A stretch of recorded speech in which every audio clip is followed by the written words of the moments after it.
Hey look, there's oil. This does tell the story of what some of you guys told me. Can't believe it's over 50 degrees out today.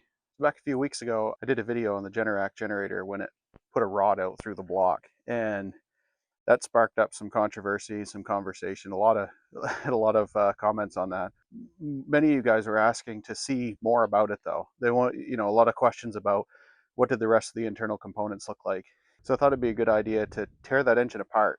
I didn't go that deep into it last time, but this time we're going to. So let's get into it.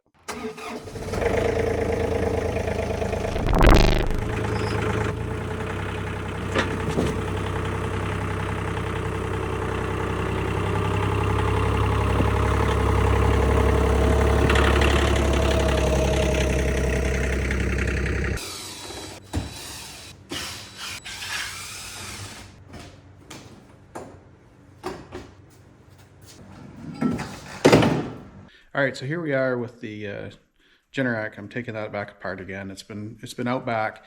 I got a lot of comments from the last video about how dry the inside of the generator was and how I don't use oil or any, all this stuff. And I did clarify in there, but I think a lot of people might have missed it. That the incident happened like a year before I did the video on it. So it's been taken apart. So this is how the generator was when I did the last video. I just literally taken a cover off this and that's it. So this is part of the side of the engine, right? And if you look in here, we'll dive into this. That, as you can see right there, that's the base where the oil sits, and that was gone. So obviously there was no oil in it. There were comments about how there was no oil in it. Yeah, I know there was no oil in it because I took it apart and I'd already taken the oil out. I bet I got over 100 comments of how I didn't have any oil in this machine and that's why it went dry. And after the incident happened, the first thing I did is I thought, I've run out of oil, right? But I pulled the dipstick out and checked, and it was still full of oil. I know a lot of people don't believe me on that, but I can assure you, I checked that, it was full of oil. I wish I'd got it on camera so I could show it, but it was a while back. I didn't do that. So we're going to dive into this. I got a lot of comments. People wanted to see, they had a lot of questions about what other components in the engine look like. And I didn't have that information for them. I didn't do it in the first one. So now we're going to tear this thing down and really get in. I'll show you every part and every piece so that you guys can see exactly what happened. I know there are a lot of you guys that are watching this that know way more about these engines than I do. And I'd love to see what you think in the comments. So let's jump in and tear this thing apart. So the first piece we're going to look at here, this is, I'm not going to get all these parts right, but this sits right like this in here off the end of the engine, and where my thumb is, that's where the generator head actually mounts to. So the crank comes through this seal here, and as you'll see, there's a bearing right here.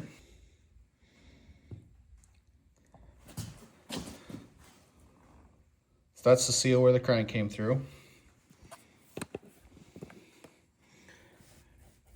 This is the bearing, the crank, for the end of the crank. And I don't know if you can see, but there's still, hey look, there's oil. That bearing's in pretty good shape.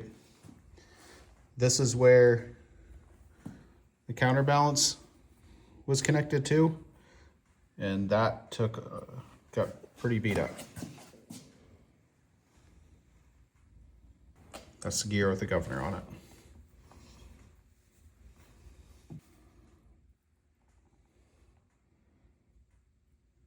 I think the biggest issue that happened in here is there was a lot of metal that was floating around and jammed everything up mid-rotation. So a lot of damage to the teeth on this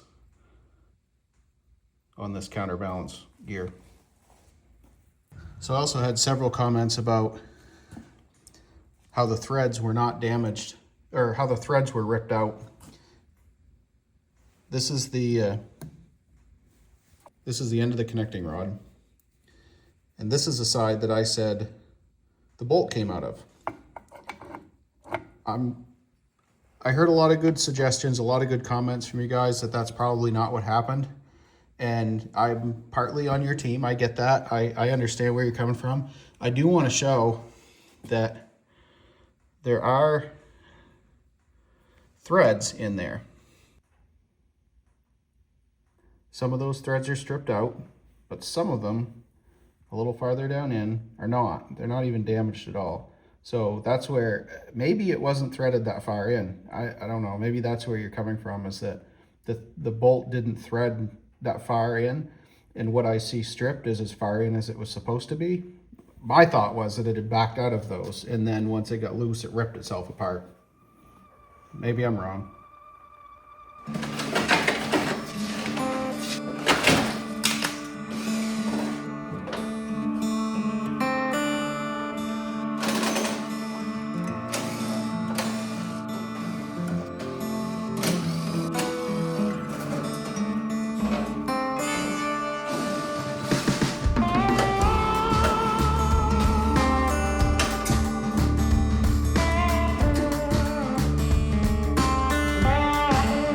Check this out.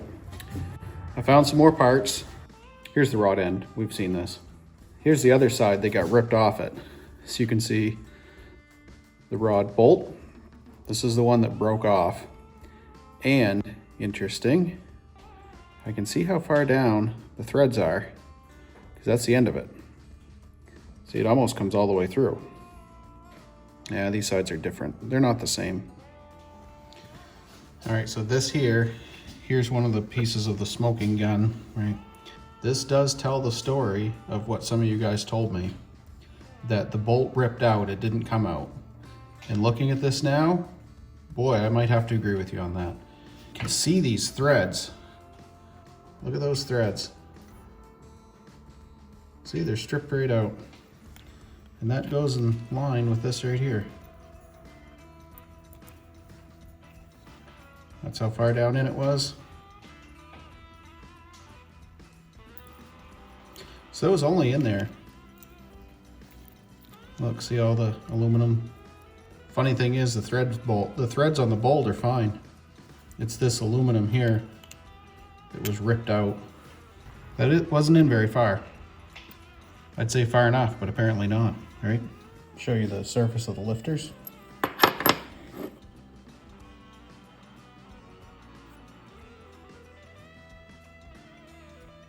Those look clean.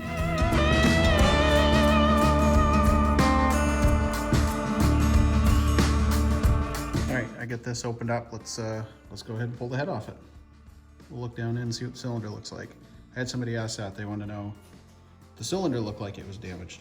I didn't expect it to, but hey, we're this far in, let's dive into it and pull the head off it.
You can still see there's still oil back in that bearing back here.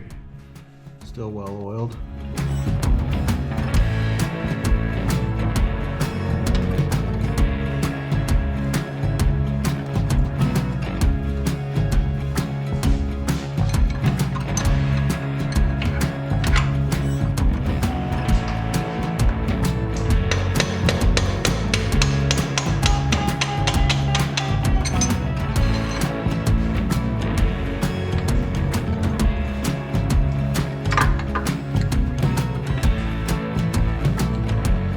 Oh, she took some metal. Rings all look good. Piston skirt got a little scraped here where that broke. See, when that slammed in, it broke the skirt of the piston off.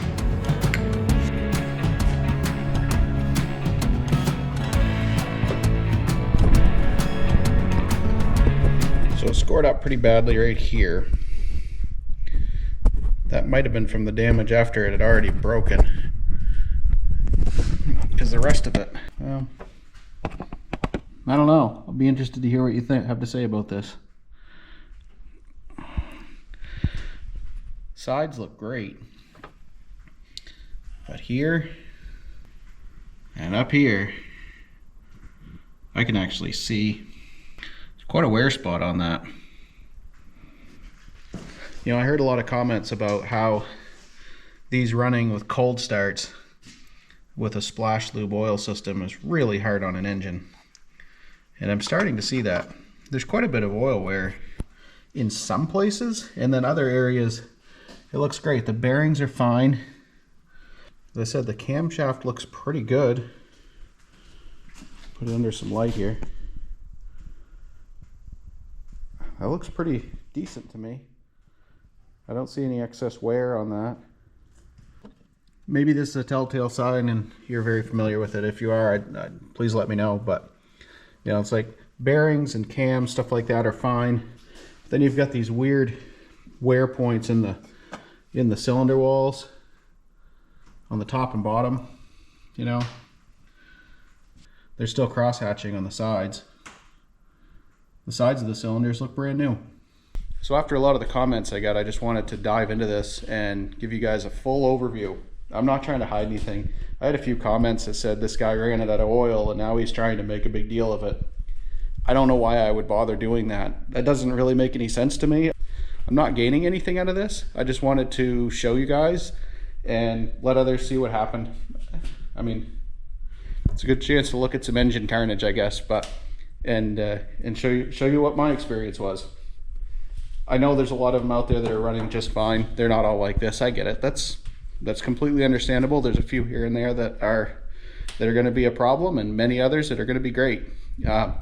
This one just happened to be a problem. So hopefully I covered everything that's of value on this one, and I'll see you guys on the next one.